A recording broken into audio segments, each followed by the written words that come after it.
Magprito tayo ng saging. Galing Pilipinas, guys.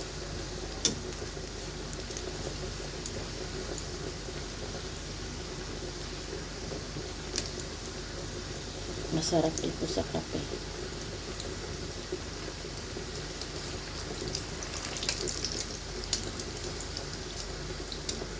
Ayan. Ayan. Panguin na natin kasi maprito na yung iba.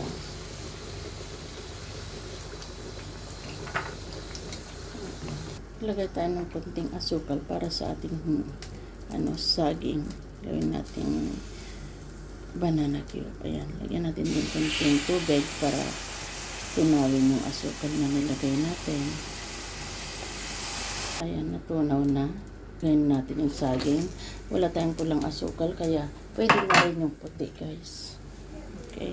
Ayan. Siyempre, halo-haloin natin para kumapit yung tinuno natin asukal. Ayan, ready to serve na.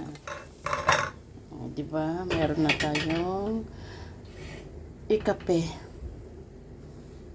Ayan. Nakita nyo naman ang ganda ng pagkaluto. Kahit puting asukal, kung wala kang pula, ay pwede na yung puti. Okay, thank you for watching, guys.